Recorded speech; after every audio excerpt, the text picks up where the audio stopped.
Is this an accusation, Mrs. Price Ridley? Of course it's an accusation, Vicar. Against who? Well, how on earth am I to know that? I'm simply pointing to the facts. You may interpret them as you please, but facts are facts. And you, Colonel? I asked Colonel Proudhon, and he very kindly came. I wanted there to be no misunderstanding. I remember it quite clearly. Yesterday was the anniversary of my poor dear Harvey's death, and I always put £1 in the collection on Harvey's Day. Yes, but Mrs. Price Ridley... No but about it, Vicar. It was there, £1 note. Where it was not, however, was on the collection list. The highest denomination there was a 10-shilling note. When none of us as young as we were, we must pay the penalty of advancing years. Wouldn't you say, Colonel? Must I say it again? It was there. You may be suffering from senile dementia, Vicar, despite the extreme youth of your wife. But I'm in full possession of my senses, thank you. I'll look into it, Vicar. I'll have the answer for you. It's quite clear something's amiss. I suggest I go through the church accounts for you. Do you? No need to burst a vessel, Vicar. If there are defalcations, it's best that they're torn out root and branch, you know. Root and branch. Anyway, I'm the treasurer. I'll pop round and get the books from your curate tomorrow evening. If he isn't too busy with his Hail Marys and burning incensaries. The books are at the Vicarage. In any case, I hardly see that this warrants a full-scale... So be it. Till tomorrow evening, then. At the Vicarage. I should watch that curate of yours, Vicar. It isn't healthy, all that Jesuitical claptrap. I should send him to Dublin or Rome if I were you. He can only do damage in a place like this.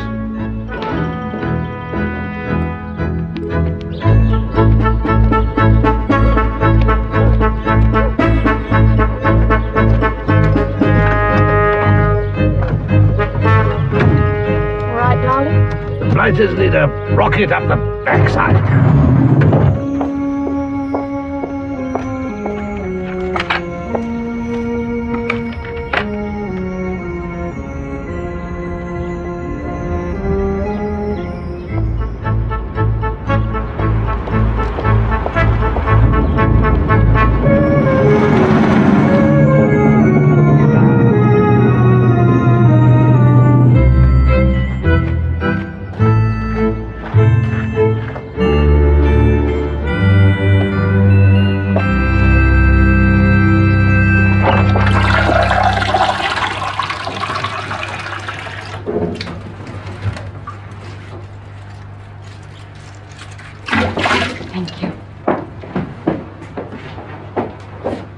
What time does the vicar want lunch?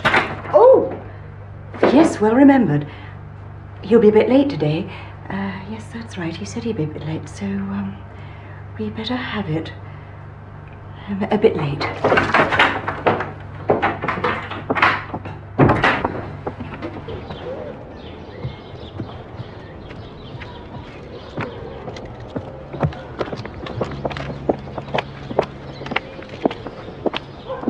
Bloody Prothero. I mean, really. Bloody man.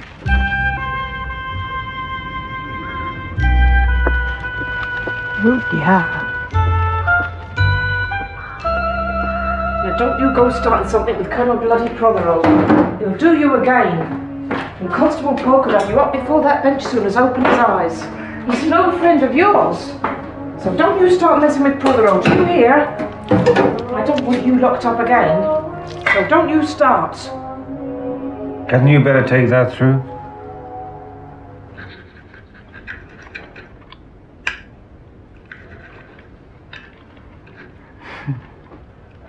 It's a pity I'm such a shocking housekeeper. Mary's clearly ignoring me, and we are to have no greens.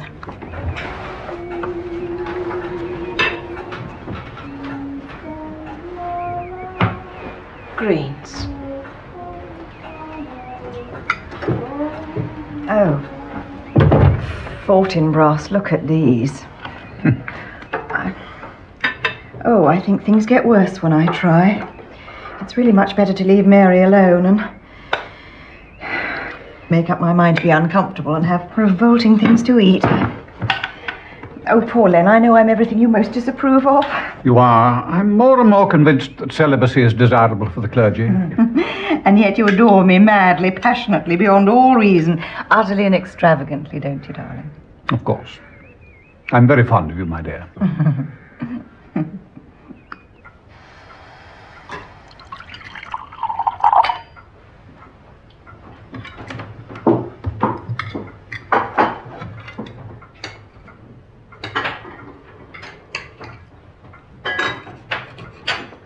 I see that little rat of a poacher has been let out of clink. Bill Archer, back in circulation. Expect trouble. I thought I might go back into the village this afternoon, if that's all right, darling. Lawrence Redding's been pestering me for more time on the portrait. I've been putting him off, but I really ought to give him a couple of sessions this week. As long as the young sewer doesn't come up here, do what you like. What's happened? Ask her. Pig!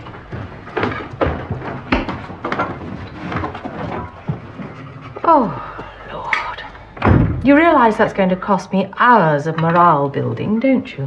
What's been going on, Lucius? Behaving like a tart. Can you be a little more specific? That young sewer, Redding, has been painting her with practically nothing on. That's all. Really? I'm not surprised. She's very beautiful. Why on earth not? For a man who's supposed to have seen the world, you really are extraordinarily childish sometimes. At least I'll nail that bloody little papist curate.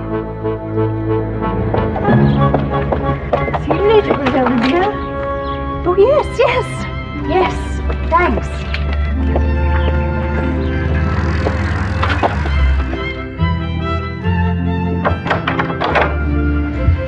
Darling, this afternoon.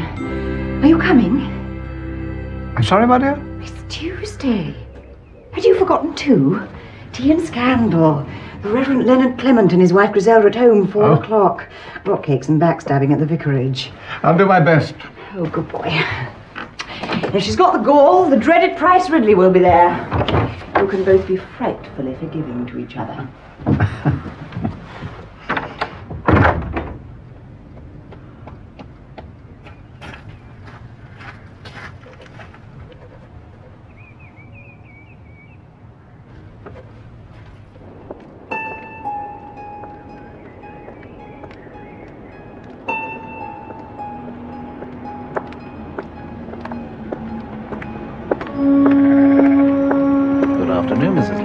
Good afternoon, Doctor. Enjoyment is the key to it all. I know. I know.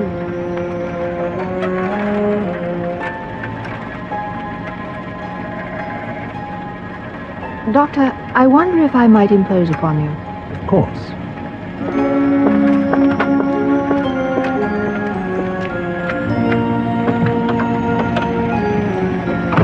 Rather busy, you know, Lettice. It's absurd. Crazy. I was wearing a swimsuit, for heaven's sake. I'm too Victorian for bidding a man the house. It's a shriek. Lawrence was practically ill laughing about it. Anne was quite decent, actually. I've usually found that a mother is more broad-minded. Stepmother, matter of fact. I suppose. You don't happen to know, do you, who it was my mother ran off with? Nobody's ever told me. I'm afraid I don't. It was before you came here. Oh, yes, I suppose it was.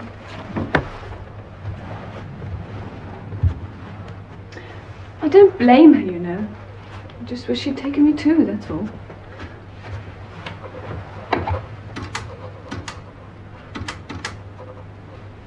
Father can be such a total pig. The world would be much better off without him.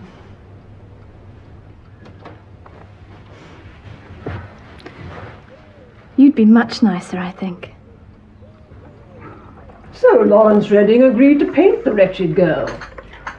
But he painted her in her bathing costume, which, as we all know, is simply nudity by another name. I should give up on that rock cake, Miss Weatherby. Mary is a little literal in her cooking. I think you know, perhaps I will, Mrs. Clement. Cod in white sauce is so filling. What's the name of that rather smart-looking woman who's taken Littlegates? Mrs. Lestrange. Oh, of course. Why? I just wondered whether she were unwell at all. Well, she looks perfectly all right to me. I mean, I've seen Dr. Haydock coming out of Littlegates, quite often. I just wondered. Well, he's a neighbourly man, of course, and he is a neighbour. Was he carrying a medical bag? Oh dear. I thought perhaps, you see, they might be old acquaintances. Well, he's keeping very quiet about it if it is so. As a matter of fact, I happen to know. It's a terrible story. Her husband was a missionary. He was eaten. Actually eaten. She was forced to become the chief's 15th wife. Dr. Haydock was with the expedition which rescued her. My dear, good afternoon, ladies. Oh, how nice. Do forgive my not joining you. I seem to have been behind with everything this week. Darling, don't forget the studio again. Ah, of course. Since I let Mr. Redding have the old summer house as a studio, on Tuesdays I've become diocesan rent collector as well. Excuse me. Goodbye, Vicar. I wonder, by the way, if there really is anything between Lawrence Redding and Lettice Prothero. Now, what do you think, Miss Marple? I shouldn't have thought so myself. Not Lettice. No, quite another person, I should have thought. But the Colonel was very cross about Lawrence Redding painting Lettice. Yes. Colonel Prothero has always struck me as being rather a stupid man.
You saw us, didn't you?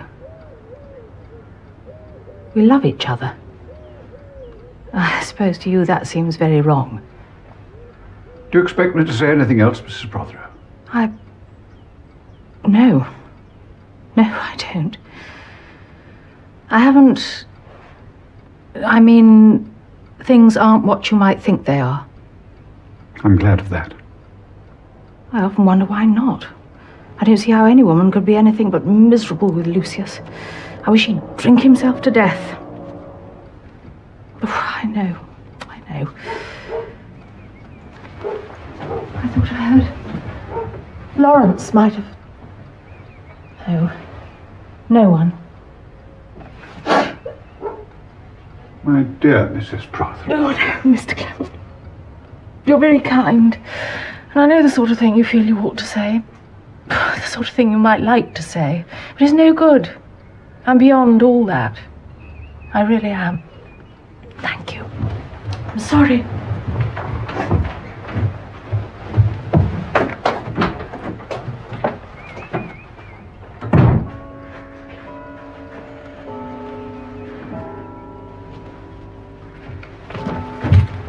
The fact remains that the principle is exactly the same. Quite so. Even so. I wonder...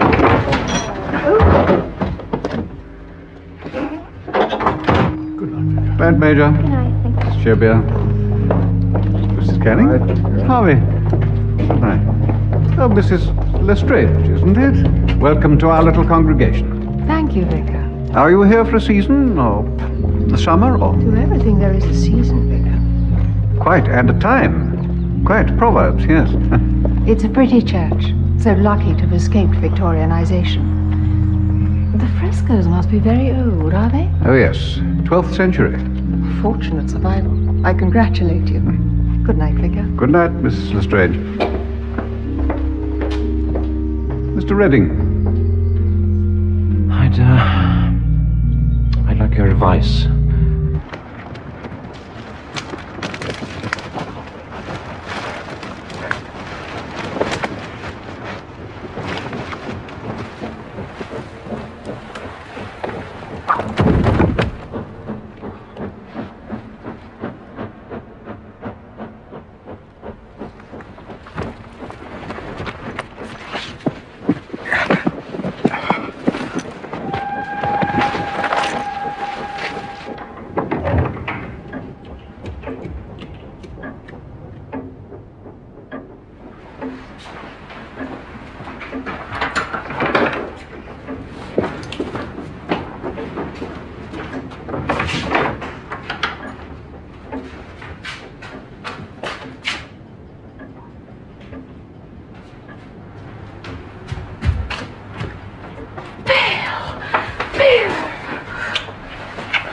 Some silly devil's buried some sort of cord beneath the leaves up there. Where have you been? Near broke my neck. Where have you been? The port's been closed an hour or more.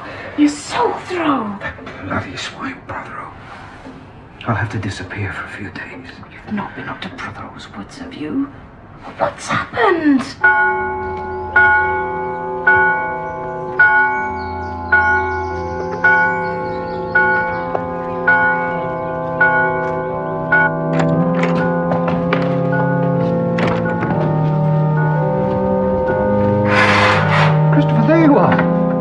We heard from your landlady that you weren't well. Yes, I wasn't.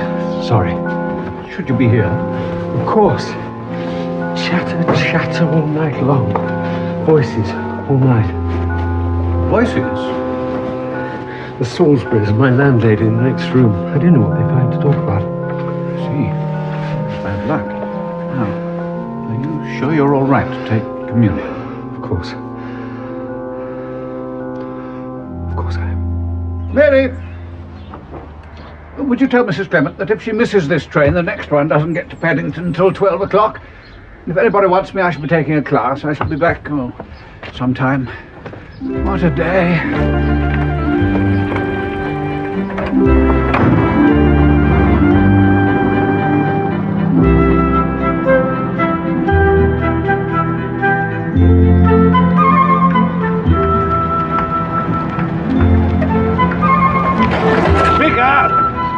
See you at 6:15. Suit you?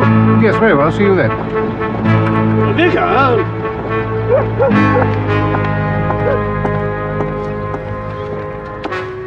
Found that little rat, Archer, trespassing on my land again last night. But he's only just come out of prison, are you sure? Of course I'm sure. I got the sewer once, now it seems I'll get him again. You know, he does give his widowed sister a lot of support. Oh, do turn off the taps, Vicar. You should get him to behave himself if that's the case. Two things I don't like messed up, Vicar. Church ritual and my pheasants. 6:15 then.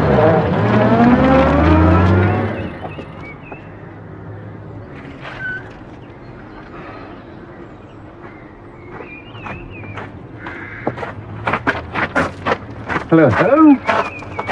I've decided to take your advice. Really? That's the only damn thing to do. As you say, it's bound to get... I mean, there's bound to be talk sooner or later, and if it gets back to Prothero, Anne's position would be... Yeah. So, I'm going to cut and run. My dear boy, I know what a difficult decision this must have been for you. Come in and tell me what you intend to do.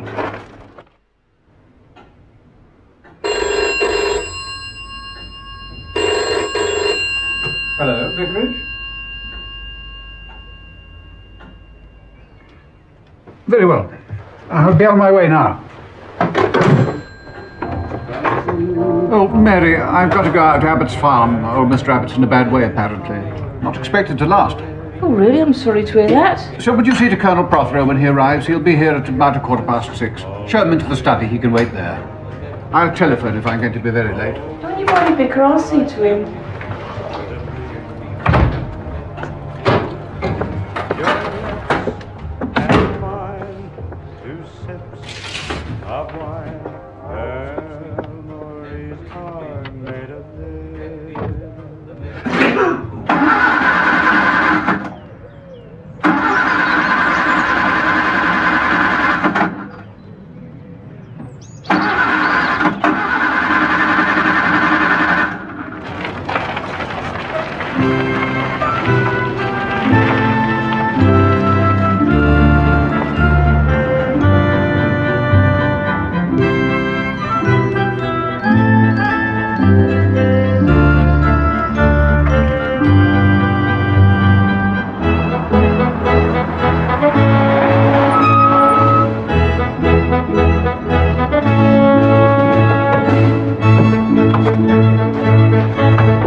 I'm afraid the Lord will have to wait a mite longer for the old demon vicar. Someone's been having you on. Father, Vicar says you'll be on your deathbed. Says what? Says you'll be on your deathbed. I'm not. I'm on the asparagus bed. You've been a bit previous, Vicar. Come back next week, eh, Vicar? I might have throttled the old nuisance boy then.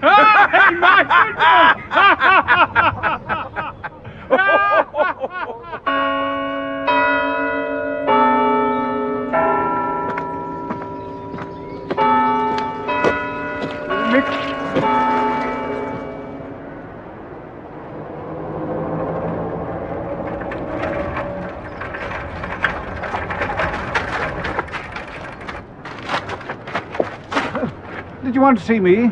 Colonel Prothero wants to see me about some accounts, but I shouldn't be long. Prothero? Oh, you'll see Prothero, all right. Oh, my God, you will. You all right? I must think. I've got to think.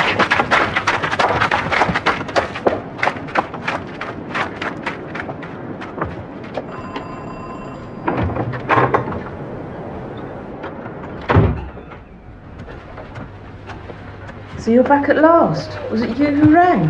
Is Colonel Prothero here? In the study. Been here since 6:15. And Mr. Redding's been too? Come a few minutes ago. Said he wanted to see you. I said Colonel was waiting to see you. Where, he said. Study, I said. So that's where he went to too. Thank you.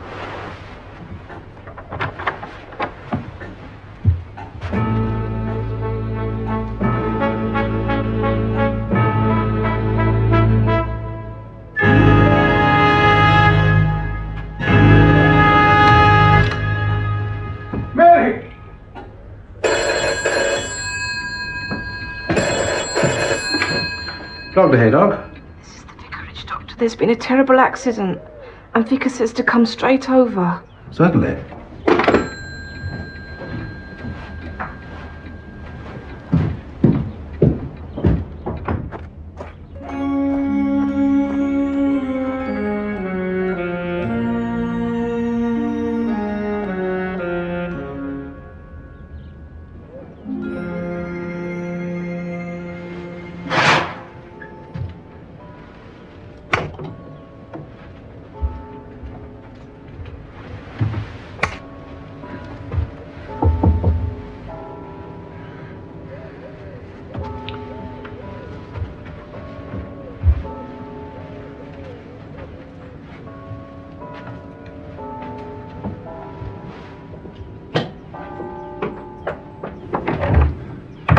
Oh, Miss Marple, there's been the most hideous accident in here, you see.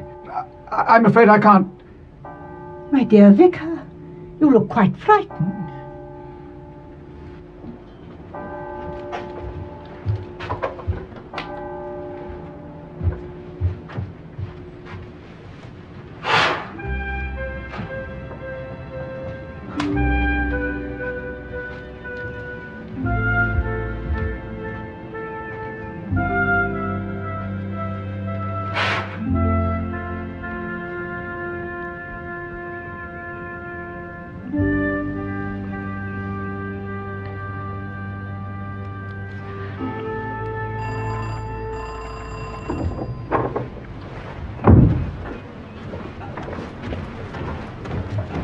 Vicar?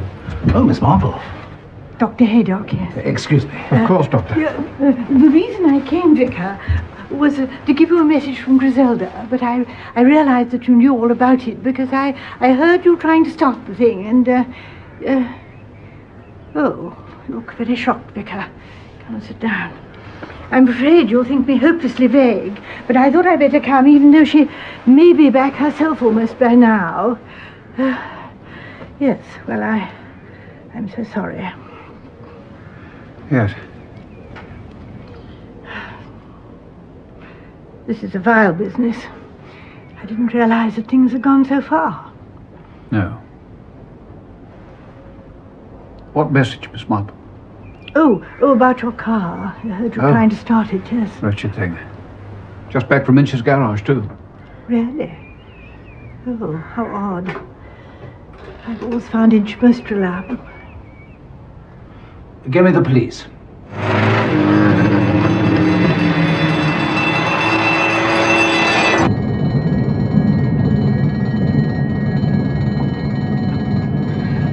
Nice these new Worsley's, aren't they?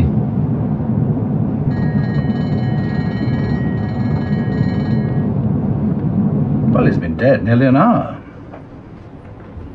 Not later than 6:30. I placed it at 6:25, allowing 10 minutes either way.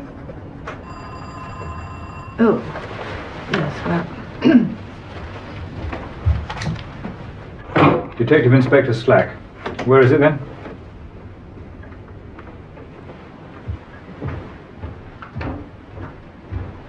Vicar?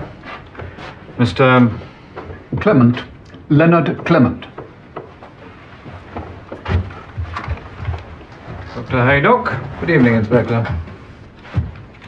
Room been messed around much, do you reckon, Doctor? Nothing's been touched. Oh.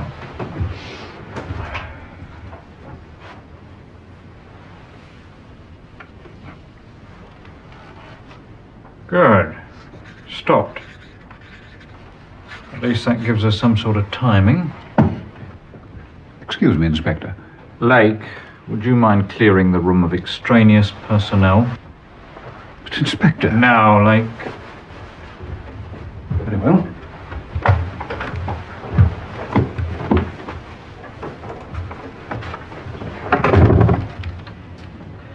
Good evening, Inspector. St. Mary Mead. Of course. Miss Marple. I just happened to be... Of course you did. I'm sure it will be a great relief to the dear vicar to know that someone so professional and so energetic is in charge of the case, Inspector, as indeed it is to me. Thank you.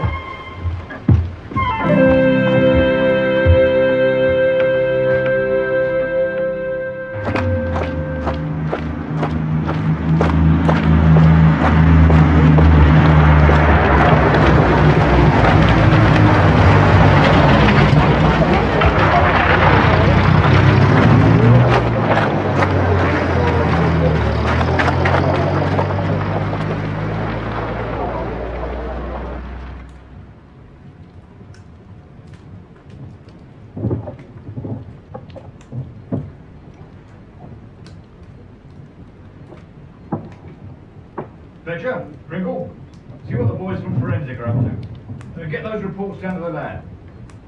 Come on, look lively.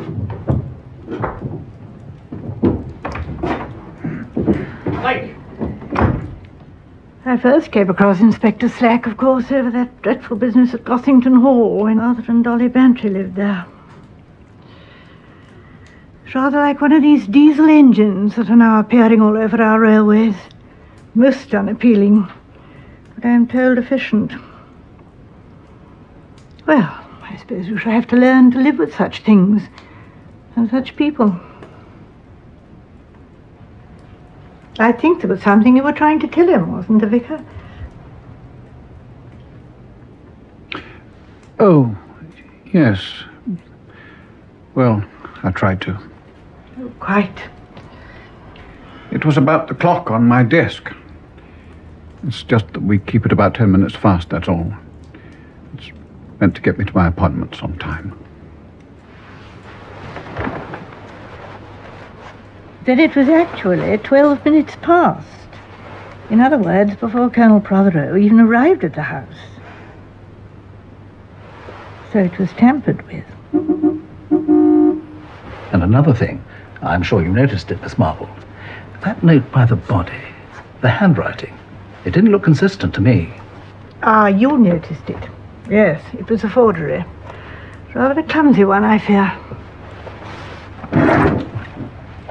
There's still a lot of people out there. More than there will be to mourn him, I dare say.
Let's go upstairs. It's been such a horrible day. You're very quiet. What are you thinking about?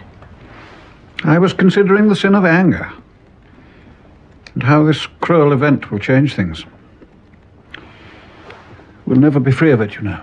How do you mean? I shall never forget what I saw this evening. There's that side of it.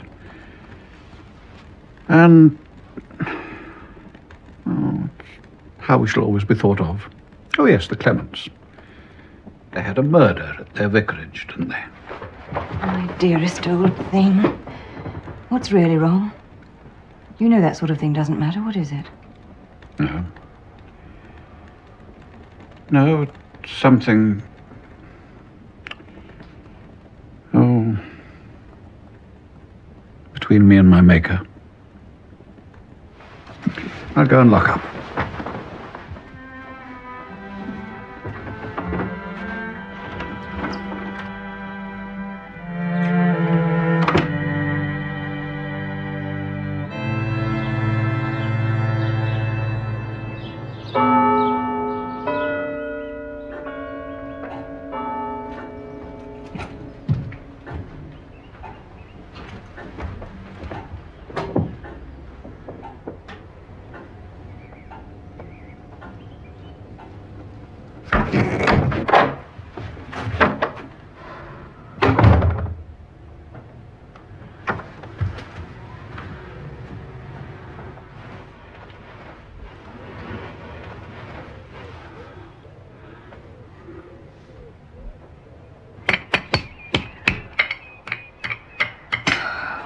I've told you before, if you managed to find a girl who was good, she would leave us as soon as she could find somewhere better. Mary knows nobody else will touch her. I don't see the point of having anyone at all. Stupid girl. Look at that. I've just been talking to the baker's boy. They arrested Mr. Redding. What? Arrested Lawrence? There must be some stupid mistake. No mistake about it. He went there himself and gave himself up. Last night, last thing. Went right in, threw down the pistol on the table. I did it, he says. Just like that. Pistol? What pistol? His pistol. He's always had one. Leaves it lying around that studio place. And I don't like dusting the thing, I can tell you. German it is. It's true, he is always leaving it lying around. His brother brought it back from Normandy. I still don't believe it. Tea. It's quite mad. What possible motive could Lawrence have for killing Colonel Prothero? Then? They'd quarrelled. Oh, come on, so had you. Then? Len, what do you know?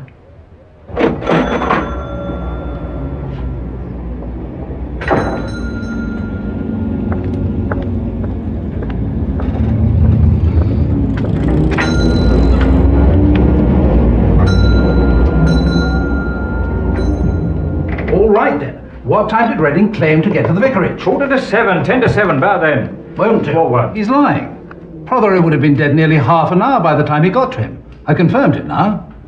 Are you sure? Yes. I mean, there's no leeway. Not enough. You know ballistics say it was Redding's gun. Doesn't make any difference. Damn. Lake! Lake! I thought it was looking too good to be true. I should have known better. As soon as I saw that nice little grey-haired cobra sliding about, I should have known better. Mm-hmm. The Marple woman. Sticks to this sort of business like chewing gum to the cat. Where have you been? I'll cancel the scale down. The artistic gentleman in cell 5 is lying through his eyeballs. Get everybody back on the job! Who are you protecting? This isn't going to help you, Mr. Redding. The charge list is already as long as your arm. Obstructing the police, false information, failure to report an offence, unlicensed firearm, etc. It's very tedious stuff. So tedious, I believe I've forgotten it already. I could, however, call the duty sergeant and ask him to start writing it all down, couldn't I? Who's it?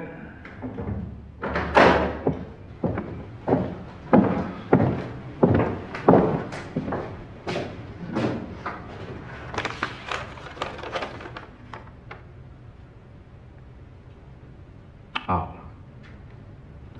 Gotcha. Quite the local sport, this confession lark, isn't it? In the habit of visiting the deceased's wife from time to time, were we, sir?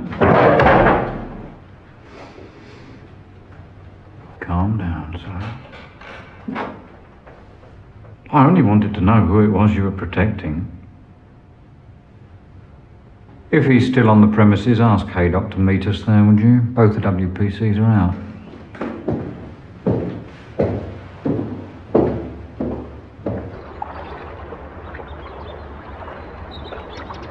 Thank you so much, Senora, for your very kind contribution.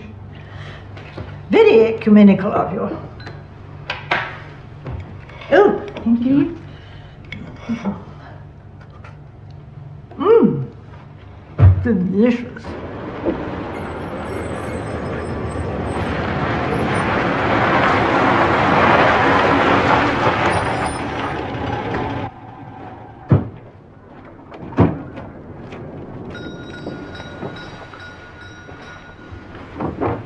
They'll be here in a minute. I'll explain everything then.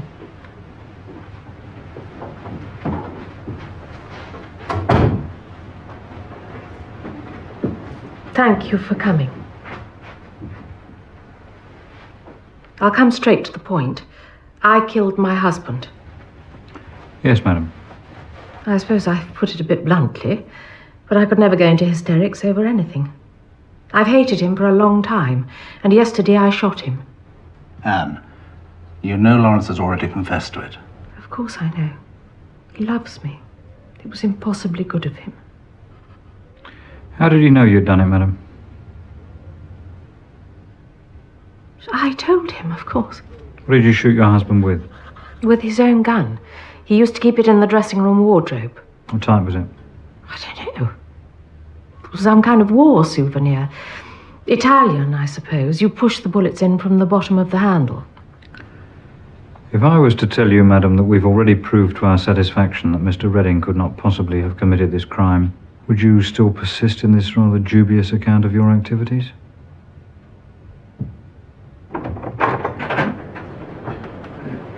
Oh, while I remember it, Lake. Oh, Sergeant, Inspector, what a nice surprise. Madam. I wonder if I might impose upon you for a small contribution to our church restoration fund. A halfpenny or two would do.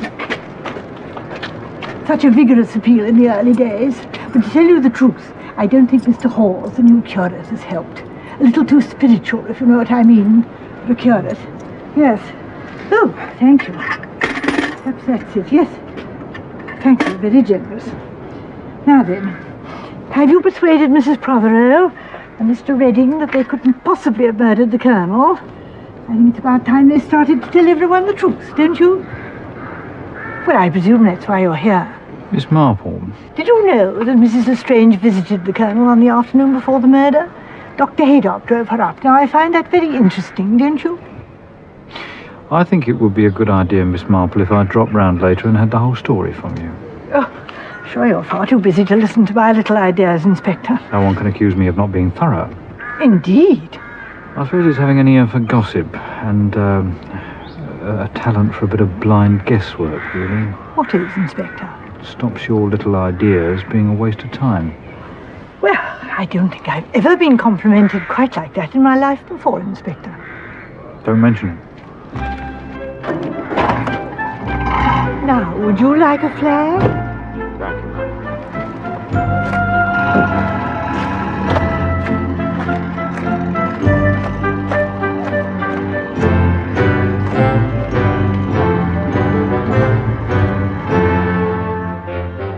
The elderberry is a little more, shall we say, forthright, Inspector, but I'm sure that will suit your character.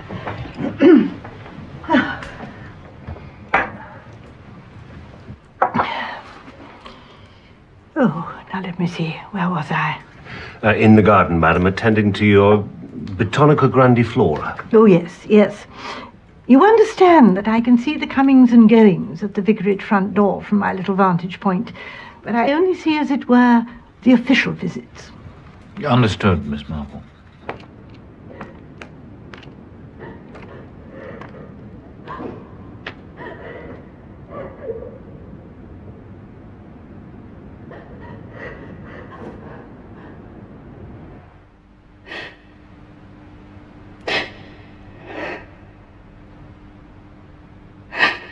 Come on.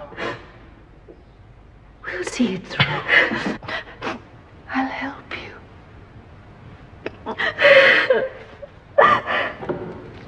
I will. We're leaving.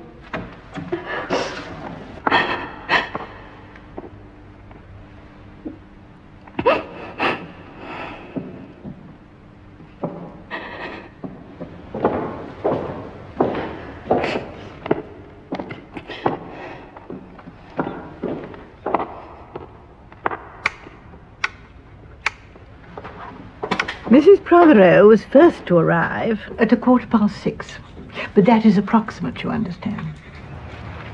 She was coming down Back Lane from the square. Good evening, Miss Marple. Oh, good evening, Mrs. Prothero. On her way to meet the Colonel at the vicarage, I understand. Well, perhaps it was that, anyway.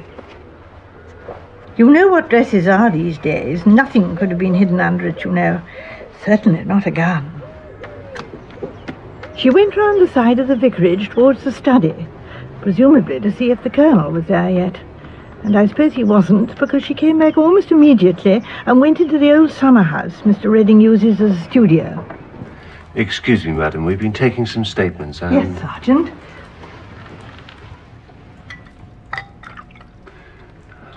Thank you, madam. You didn't hear a shot, did you, by any chance? No, not then, but about 10 minutes later. It seemed to come from the woods, but it didn't sound like the shooting one hears in the woods. But of course it might not if it were echoing back from the woods and wasn't a shotgun in the first place. But it sounded odd. Yes, Sergeant? Well, that ties in with our other statement. Definite shot, sounded odd, about 6:30. The next person to turn up, before the shot, you realise, was Mr. Redding. I nearly missed him, as a matter of fact, as I was dealing just then with a very nasty brute of a dandelion. He came along from the village just about 5 minutes after Mrs. Prothero. And Yes, that's right, from the pub, yeah. yeah. Oh, I'm so sorry, madam. That's quite right, Sergeant. Mr. Redding went straight to the studio. And then I heard the shot about 10 minutes later, as I said. And then, shortly after that, he and Mrs. Prothero left the studio together, going towards the square. Later, Mr. Redding returned and went round to the front of the vicarage at about 10 to 7. So you see, whoever it was didn't enter the vicarage by any sides visible to me. Thank you, Miss Marple. You make a decent witness, I'll give you that. Problem is, if Redding and Mrs. Prothero are in the clear, there's no one else with a real motive. Oh, well, What? I was just thinking of how many other people might want the Colonel out of the way. Oh, I don't say they'd murder him to get him out of the way, but I... Oh, dear me, yes. I'd forgotten him. I make it 5, possibly 6.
What happened at the inquest?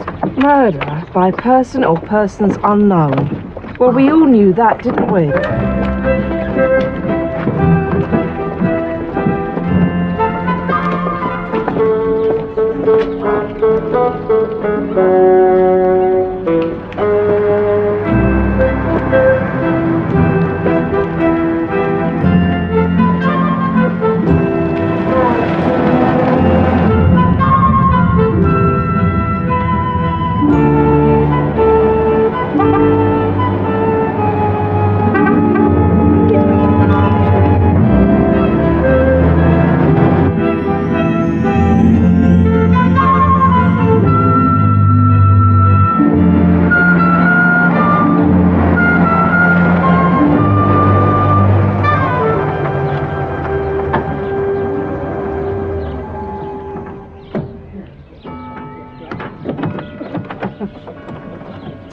I should have given evidence. Well, I should have been asked. I have pertinent facts to offer. Oh.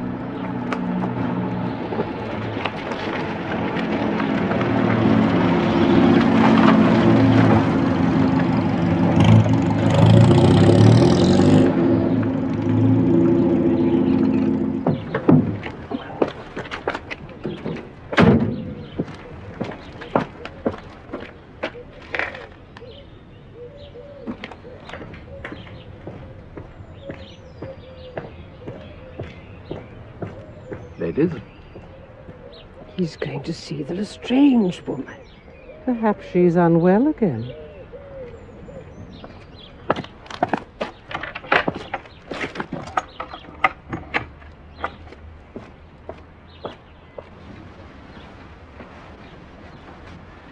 I didn't mean you to get up.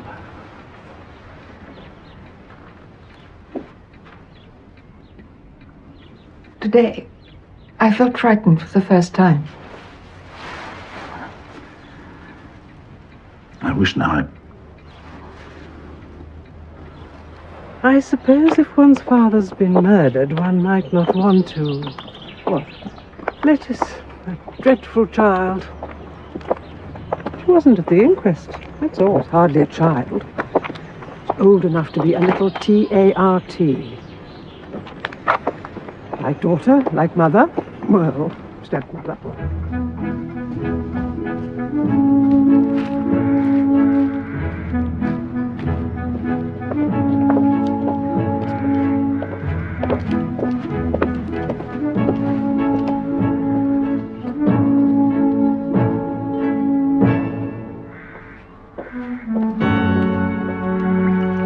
Tea, Vicar. Thank you. Oh, are you sure you won't stay for tea, Mr. Halls? What? No, thank you. No, thank you.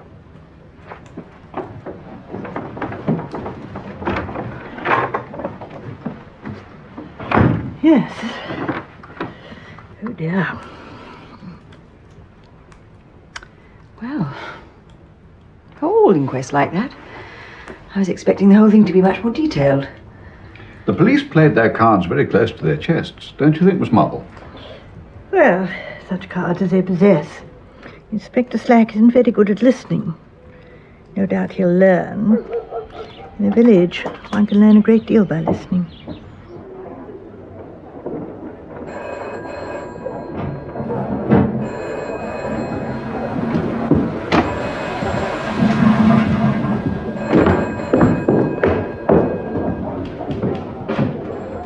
Thank you much, madam. Thank you.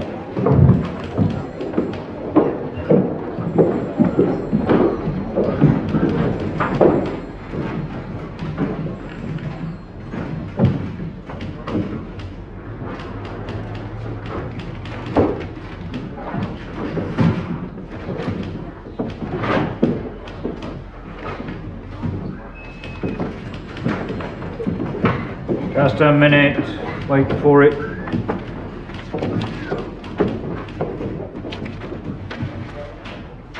Yes. 5:30, Colonel and Mrs. Prothero leave out Hall by car. At approximately the same time, the vicar receives a hoax phone call to go to Abbott's farm. And his car had been tampered with, right. So he's out the vicarage by 20 to 6, say. Yes. Between 10 past and 6:15, Colonel Prothero arrives at the vicarage. He's shown through to the study. And about 5 minutes later, his wife turns up, comes via the garden going towards the study. On Miss Marple's authority without a gun?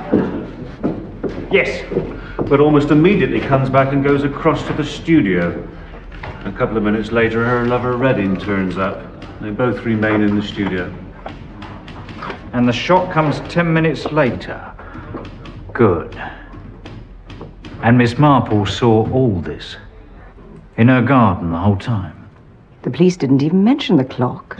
Well, it would only have confused things. It had obviously been tampered with, so as evidence it was quite useless. No, it was their treatment of the note by the body that surprised me. The handwriting expert seemed to know his onions. Oh, yes. It was obviously a forgery, but we didn't need an expert to tell us that. No, the thing was all wrong anyhow. How do you mean? Well, do you remember what it said? Dear Clement, I'm afraid I can't wait any longer. Well, that's nonsense. She'd only been there a few minutes. No, it was a forgery. Rather a clumsy one. I'm afraid we're not dealing with anyone with any degree of subtlety. Right.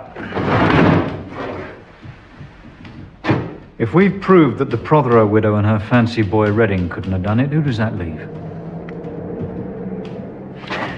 Prothero's daughter, Lettice, out playing tennis. Claims she can't remember when she left. Other witnesses prove that she had time to get there and do it. Loathed his guts. Stands to inherit.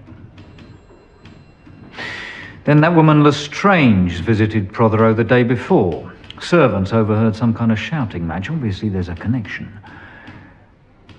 And she had opportunity. Haydock. He had opportunity, of course.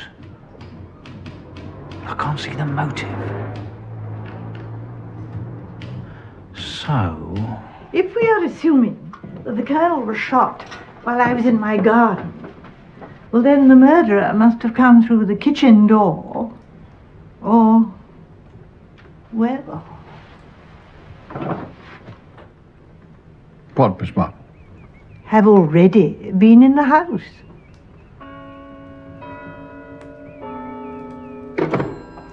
Excuse me, sir. What? The gun, sir. What about it? Well, it was nicked from Redding's studio, wasn't it? Well, the vicar's maid cleans the place. And the Colonel threatened to chuck that Archer bloke back in Chokey for poaching. He was only out on parole and he had a bad time inside, they say. Well, according to village gossip, Archer's having a bit of a thing with the maid at the vicarage. Is he, by God? Right.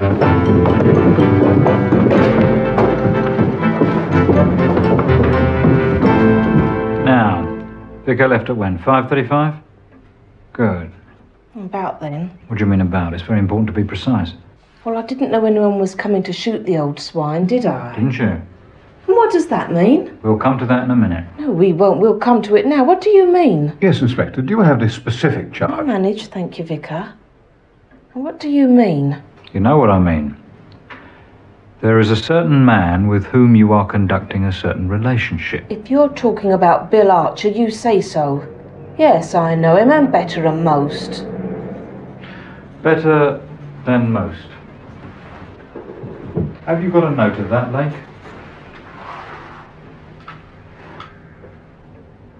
You realise that Mrs. Price Ridley saw Archer arrive at the vicarage the night before the murder? At past midnight? The old crow. Saw him led into the kitchen. Didn't see him leave. He hurt himself, didn't he? He needed help. Ah. He had a bad fall. Tripped over some sort of cord. In the woods there. Buried it was in the leaves. What woods? Why, the vicarage here. So he saw a light, so... What was he doing in the woods? Rabbiting. What do you think? He wasn't shooting magistrates anyway. I gave him a cup of tea, Vicar. We'd better check it, I suppose. Detail Fletcher and Pringle. Inspector, I believe I have information vital to your investigation. Lake. Fletcher, Pringle.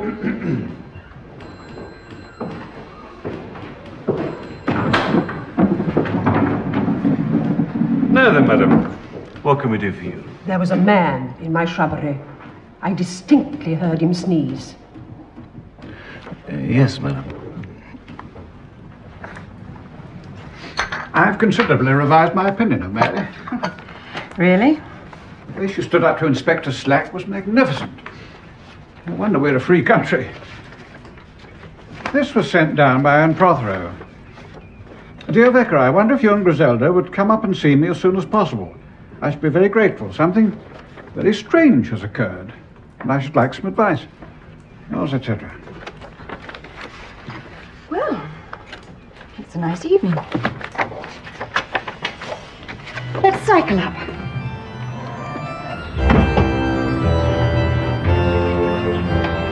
Good evening, Vicar.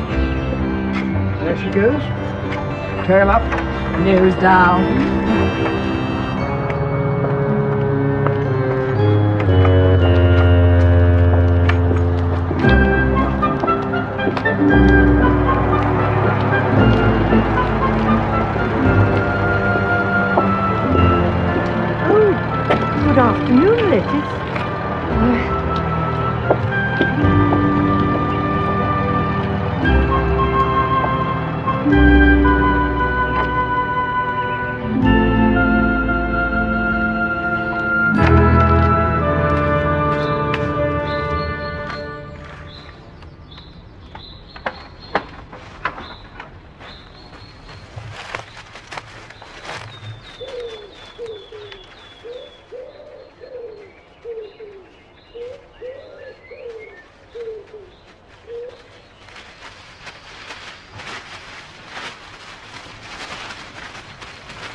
I won't be long, Mrs. Salisbury.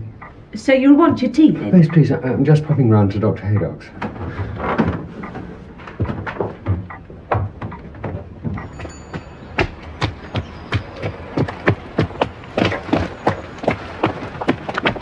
Oh, sorry. Hello. How are you? Oh, well, you know. Quite.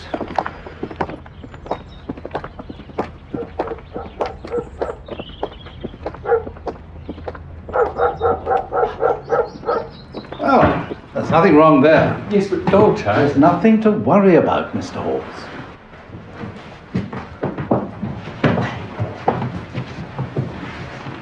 Now tell me, how exactly does your difficulty in sleeping manifest itself? Well, it's not really me, Doctor. It's my landlady and her friend. They talk. I can hear them through the wall. I hear snatches of what they're actually saying, but whenever I hear my name and try to listen, they whisper and I can't hear a thing. And this goes on at night? Yes, only at night. It usually starts as soon as I try to go to sleep. I'm going to prescribe you some powders which are a bit of a relaxant. Right. They'll help you to feel drowsy. But I want you to come back at the end of next week whether they work or not. Right. There we are.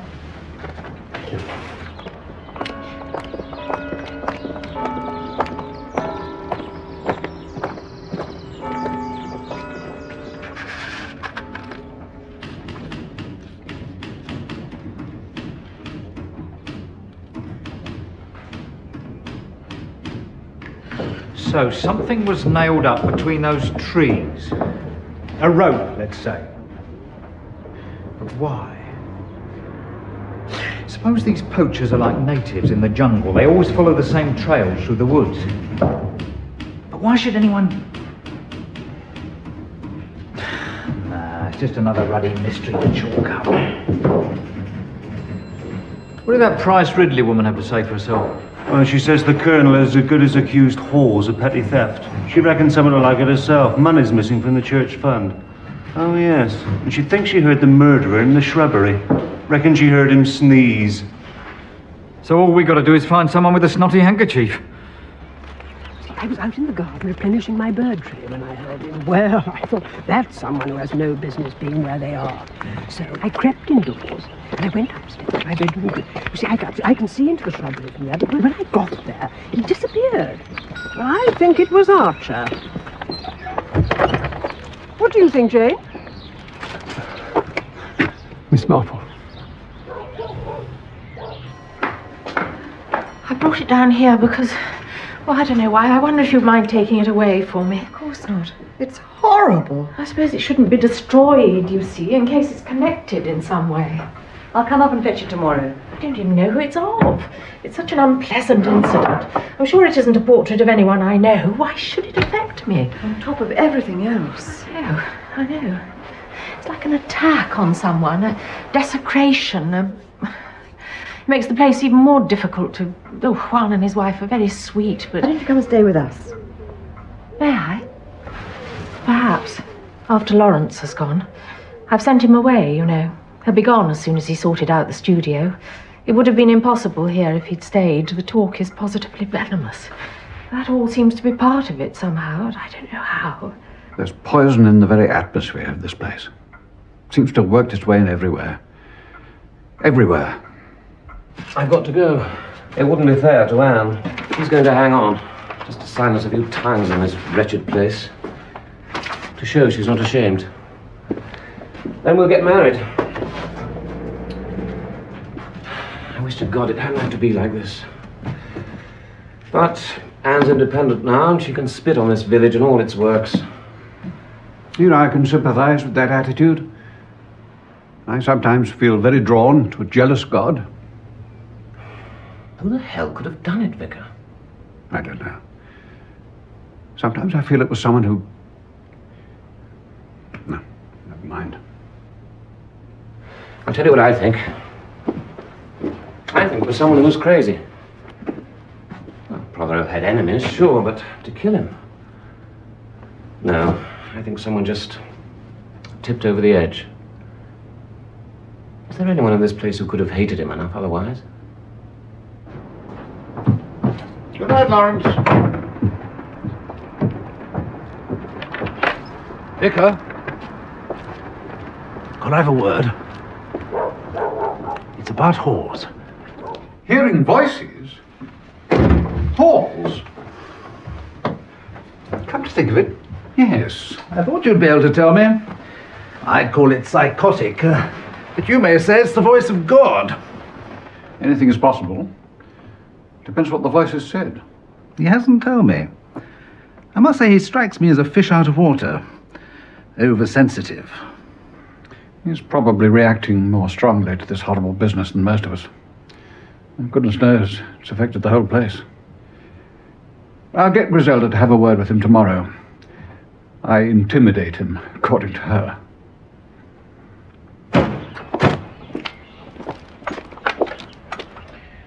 Now, the day before the murder, you got Dr. Haydock to drive you to the old hall? Yes, I did. To speak to Colonel Prothero. Can you indicate to me the nature of that interview? No. I'm afraid I must insist, Mrs. Lestrange. No, Inspector. I will assure you that nothing which was said at the interview could possibly have any bearing. We have statements to the effect that this interview got very acrimonious. Colonel Prothero lost his temper, certainly. But then he was prone to that. I am not. And I didn't.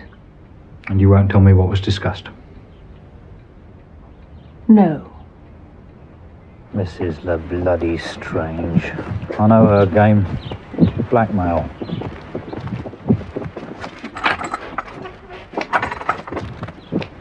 She was blackmailing Prothero. He refused to pay, threatened to expose her. Inspector? Have you been questioning Mrs. Lestrange? Trying to. Could I have a word in confidence?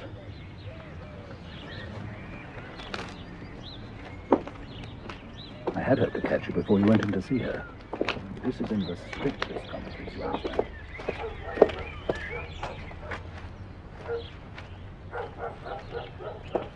We have to ask ourselves the question, did Pugin and Morris work and die in vain? Are we to banish beauty like the iconoclasts of the Commonwealth? Among the most evil men who ever lived, I may add. The enemies of beauty are the enemies of God, you know. I agree. Oh. You want to go, I'm sorry. Thank you for bobbing round. No, it was a pleasure. Look, are you sure you're all right? Yes, of course. I'll see you at Matins tomorrow.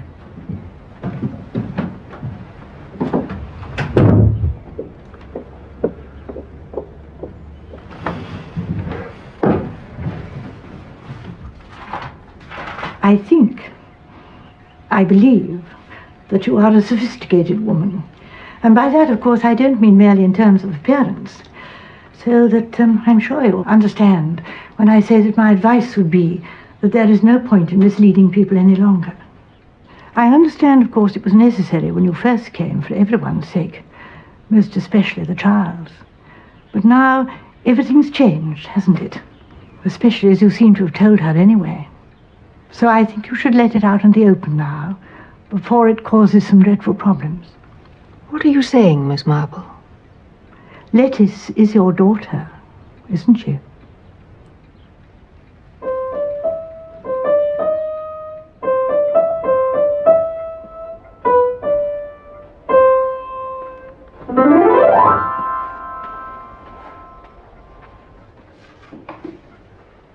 Anne? What? Do you love Lawrence? Yes.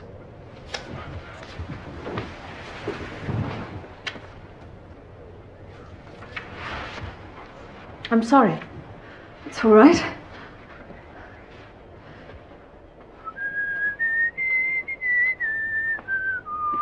I just do.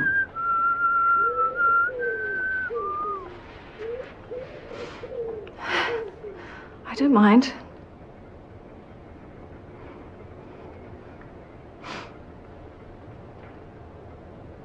You're much older than he is, aren't you? What?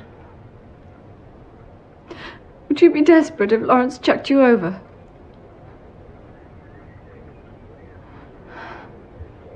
You did it, didn't you, Anne? You killed Daddy. You killed him so that you and Lawrence.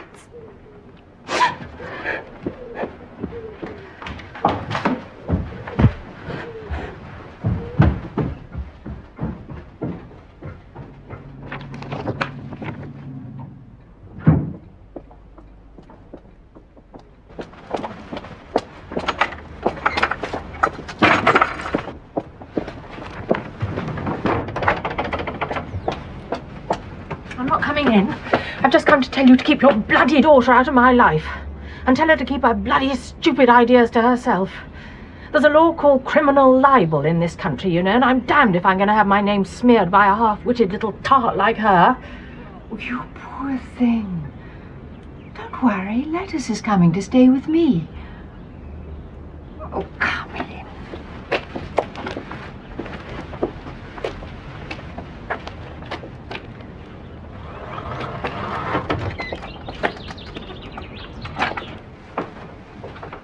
We've both suffered too much at the hands of that man not to be friends. Do sit down. He's out of the way now. I can see my daughter, and you can recover yourself. Why are you being... I don't understand. Because I'm dying. This will be my last summer. Here's my doctor. You can ask him. It's true. I'd give anything for it not to be. The portrait. It was of you, wasn't it? Yes. You must forgive Lettuce for that. I don't think she meant you to find it. She was frightened that a connection might be made between me and Lucius, and that the police might become bothersome. Maybe she thought I actually killed him. Wouldn't it be simple if I had?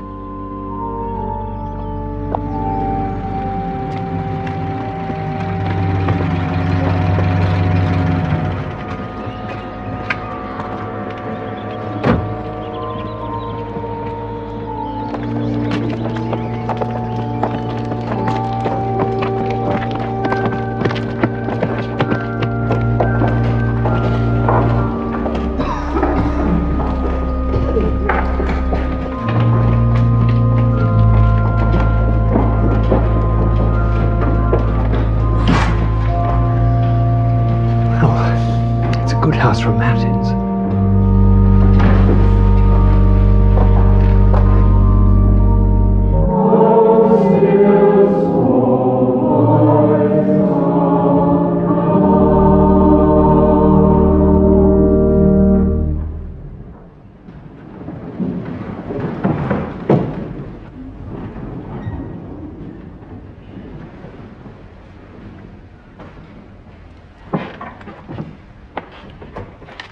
My text today is taken from Psalm 15.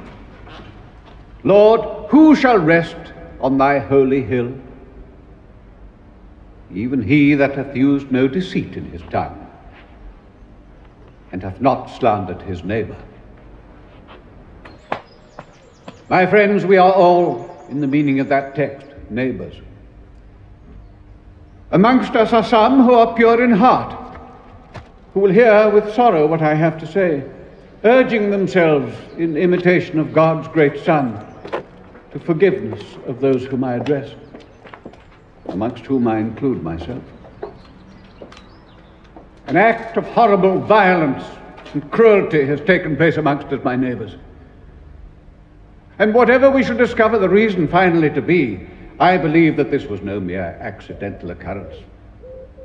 The ground was prepared. The time was ripe for such a deed. We are, almost all of us, involved. And those who are involved are guilty. And I beg you, do not look at it with mundane eyes. with the eyes of pity, justification, of everyday excuses.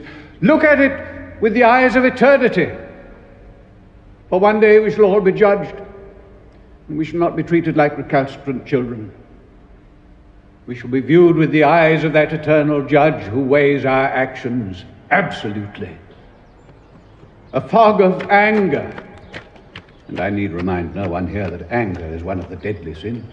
A fog of anger surrounded the murdered man, a fog which the bright light of forgiveness may have dispersed. How many of us can say that we found in our hearts even a penny candle of forgiveness to light our way through that gloom? Few, I suspect, and I know I did not. There is one among us who has a dark journey to make, one who has broken the mightiest of all commandments. Let us all pray that this person has already started on his seemingly impossible journey towards the light of our Maker's presence, which alone can forgive the unforgivable. And what of the rest of us? From the depths of my contrition, I beg you, join me, journey with me, offer your supplication with mine. Call upon our Maker to intercede for our souls, that our sins may not have stained them forever. And in the light of that hoped for forgiveness, let us forgive as he shall forgive us, and renounce that which shall surely damn us if we continue.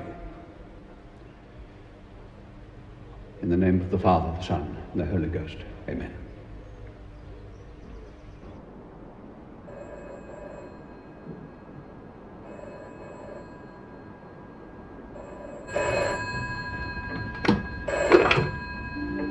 Hello, Vicarage. Hello?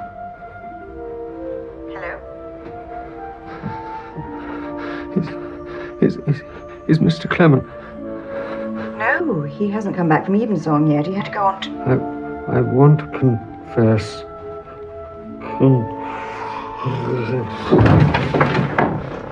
Hello?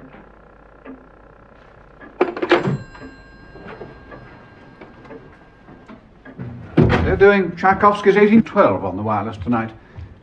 And for the salute of cannon at the end, they're having some real guns going off in the park across the road from the Albert Hall. Wish I had one of those recording machines like young Redding has. Miss Marple? Oh, cannon, you say? Most interesting, yes. Vicar, you've rearranged your room. Yes, sir. I thought the memory of that awful evening might perhaps be dissipated if I... And your fine aspidistra, was that always in this room? No, that was out there in the lobby. Oh, yes. Yes, much better where it is. Hello, Vicarage. Clement here. Hello, my dear. Yes, of course. Right away. Hawes has attempted to take his own life. Oh, thank you, Mrs. Salisbury. The doctor is on his way. He's very weak. I'm most surprised. Mr. Hawes? Look at this. It's what Colonel Prothero was writing before he was killed. It accuses Christopher Hawes of stealing from the church fund. Oh, dear, dear, dear. Well, that must be it, mustn't it? That must be the real note. The other was a forgery. Oh, yes. This is the last mortal thing he did. Hawes was trying to telephone to confess. Christopher Hawes, a murderer. It's frightening. Well, it depends, doesn't it, on what he wanted to confess to. And if he really did want to confess, why did he try to kill himself before doing so? If he did... Tried to kill himself. Oh, I'm sorry, my dear. I'm just trying to get used to how stupid I've been. They're upstairs. Oh. It looks, Doctor, as if he had taken an overdose of those powders which I see you've given him, but I beg you to keep an open mind on that. I believe, you see, that it was meant to look like that. What do you reckon? God knows. It's possible. Anything's possible in this damn business.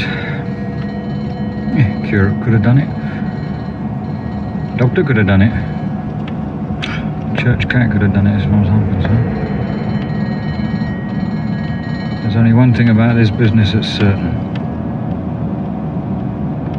Wherever you turn, there's one person who'll always be there. Good evening, Inspector.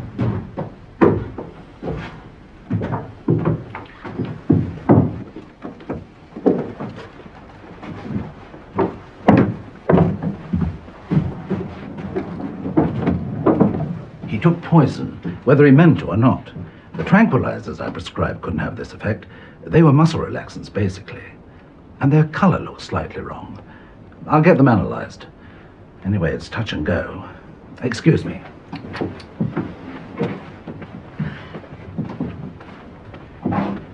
Miss Marple. He didn't intend to, Inspector. Someone intended him to. Who? Well, Mrs. Salisbury had a glimpse of the person who visited Mr. Hawes after dark this evening. Rather surreptitiously, she thought. She is, thank heaven, an inquisitive body. Who was it, Miss Marple? The murderer, of course. Now, may I propose a little stratagem?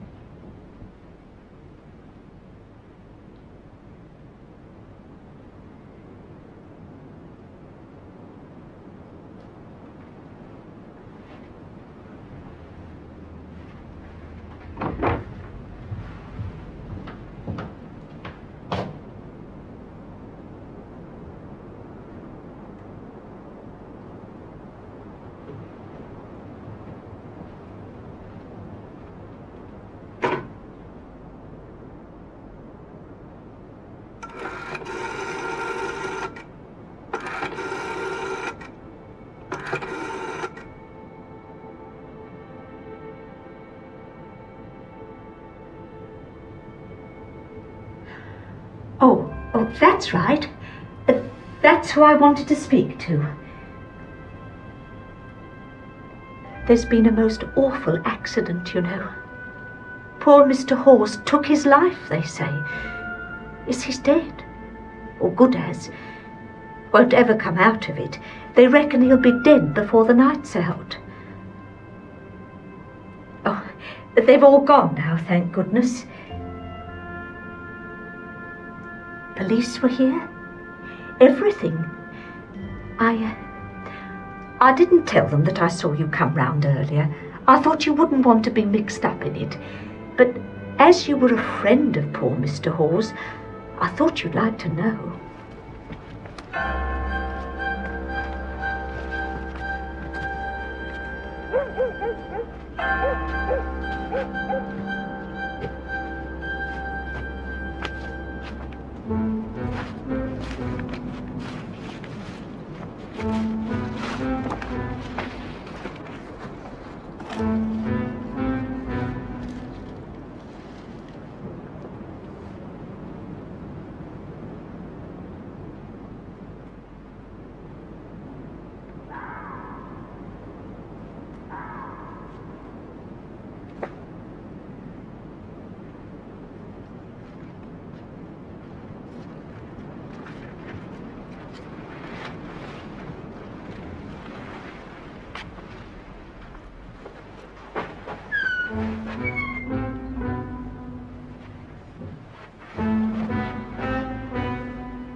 Well, well. Mr. Redding.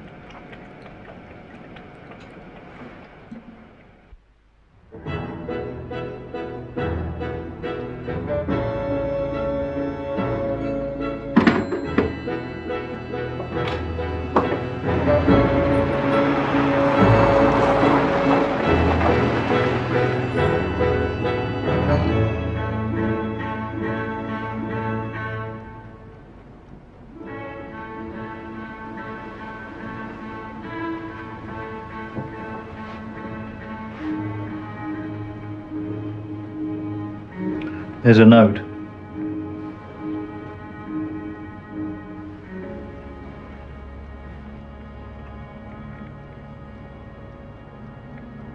May I see it?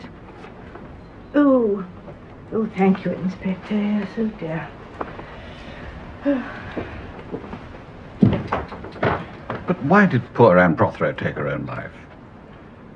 Do you think she suspected that Redding had shot Prothero and couldn't live with it? Oh, no. Oh, no. What she couldn't live with was the fact that she was the murderer. She killed her husband, you know. Anne? Oh, yes. Just as she told us she did. When, of course, we weren't meant to believe it. Oh, damn me. Is that the time? I think I will... Miss Marple, you mustn't go. You must tell us what happened. Where is that wretched girl with the tea?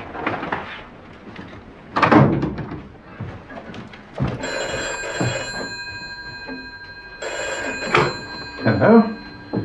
Vicarage?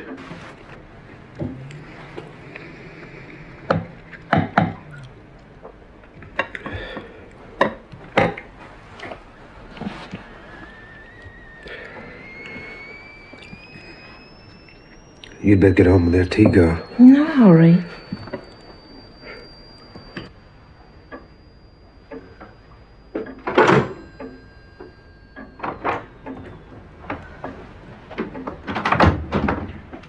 You'll be glad to hear that Christopher Hawes has regained consciousness and is out of danger. Oh, thank goodness for that. Oh, yes, indeed, yes. Oh, now do sit down, then. We're not going to let Miss Marple go to bed until she's explained everything. Oh, well, you see, I made the most dreadful mistake of underestimating young Mr. Redding. I thought we were dealing with someone whose crudity would eventually expose them. What I hadn't bargained for was being made to think it was someone not very bright when, in fact, he was extremely subtle. The double confession, pointing the finger too crudely at the real murderer, planting the Colonel's letter on eccentric Mr. Hawes and staging his suicide. Most clever. I think we've been extremely lucky, Inspector. You see, what I still don't... Oh, you want to know how they did it? Well, we have to go back to the morning of the murder. Mr. Redding waited till you've gone out, Vicar. Griselda was in London. It wasn't until you'd rearranged your room, Vicar, that I realized where Mr. Redding must have put his gun. He'd already immobilized your car, so the scene was now set. That evening, Mr. Redding telephoned you, pretending to be Mr. Abbott's neighbour, and you were out of the way. They counted on my being in my garden. Good evening, Miss Marple. Oh, good evening, Mrs. Prothero. The dress was selected with great care. She knew I was a noticing sort of person. But I could tell she hadn't so much as a handkerchief in the top of her stockings. Never mind a gun. The gun was silenced. But when it went off, Mrs. Price Ridley heard it. She believed she'd heard someone in her shrubbery. Sneezing, she thought. So she went upstairs to get a better view. Now this was very unfortunate, as she was not there to connect the sound of the sneeze with Mrs. Prothero leaving the study and crossing to the studio to await Mr. Redding. It was a few minutes before he turned up. I nearly missed him, as a matter of fact, as I was at that moment occupied in another part of my garden. I didn't notice that he was not quite his usual self, but I should have been alerted by the fact that he waved to me. He'd never done that before. He wanted to be noticed, you see. Mr. Redding had set up one of the nesting boxes at the edge of the woods with a loudspeaker inside it, the wire running back to his tape recorder inside the studio. This was the wire that Bill Archer tripped over the night before the murder. At precisely 6:30, Mr. Redding switched on the tape recorder, and the final touch to this masterpiece of confusion was applied.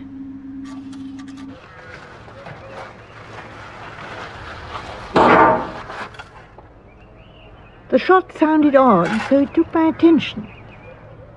Mr. Redding was relying on the fact that a gunshot inside a room which then echoed outside would sound odd. I don't think Anne Prothero ever recovered from what she'd done.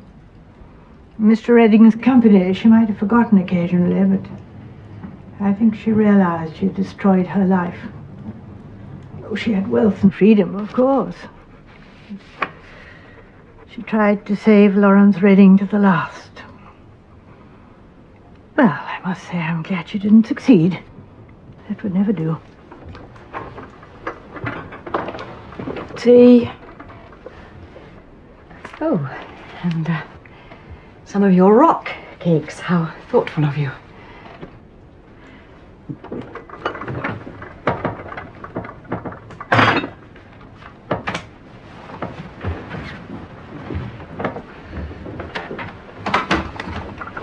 Yeah, do you think you should? In your condition? I've always suspected you of keeping a broomstick under the stairs, Miss Marple. And now I know. Griselda. Yes, Len, darling. What, condition? A little Clement is forecast. Oh, I say. Yes, but what I still don't see is... I say. What? Oh, I say. What was that?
Concrete jungle to the starry skies. We chase our passions, reaching for highs. Born in the city where the lights shine bright. Every day's a battle, but we fight the good fight. We grind and hustle, no time for rest. In this urban jungle, we give our best. It's the rhythm of the